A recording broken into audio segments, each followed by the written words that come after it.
Our scene was such a vibrant, warm, rich, beautiful place to be. Like, it was humming. Before lockdown, it was rammed. We had 5 gigs a week. You'd have 100 people dancing, energy, people sitting, people hanging. It was as busy as it's ever been. It was just going off.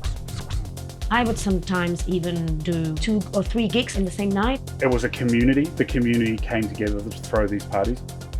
People fly in from all over the world and all over New Zealand just to be at a certain festival. It's just, happiness, true happiness. Like, there's nothing else that comes close to that. What we had before was actually pretty special. This is what parties should be. Total madness and carnage. It was amazing.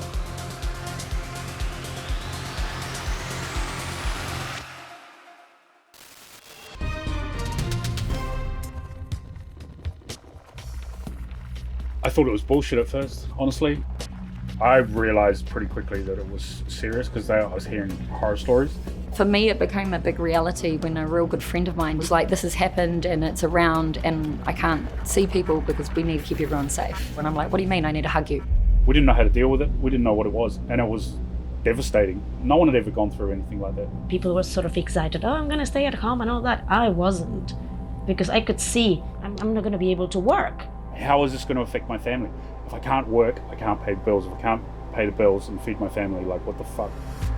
The amount of events that got cancelled when we went on the first lockdown, that was heartbreaking. I was literally crying.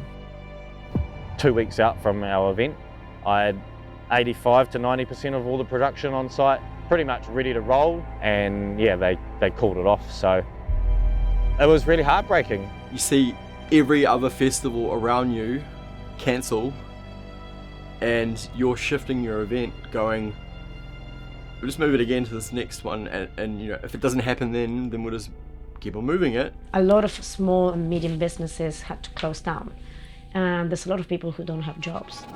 I have been incredibly disappointed in the fact that hospitality is the one that gets left out. We make a lot more for our GP than a lot of industries. We hire a diverse group of people. I've got friends who have club entities and they had to stay closed the whole time. We're going to start losing our venues because they can't afford to stay open anymore. A segregation, which came out of the last mandated stuff, was probably one of the biggest confronting issues. This really divided the health and techno community straight down the middle. How is this mandate thing going to work as a promoter? Are we going to get abused at the door because we're not going to let an anti-vaxxer in? I didn't want to create a divided network of people, especially ones that I cared about, who also wanted to choose not to have the vaccine, and then have to implement these rules and get people hating on you.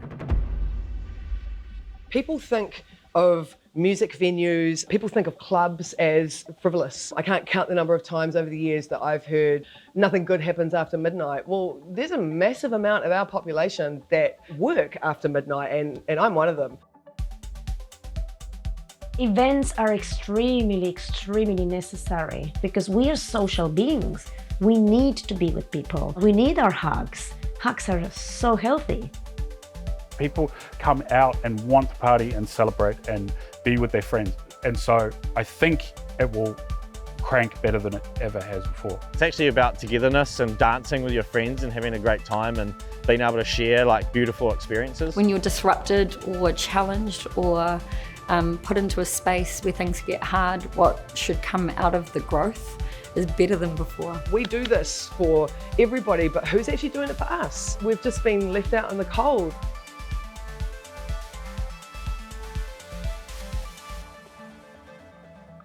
Can't kill this. We're not all going to stop doing this. It's only going to get better from here.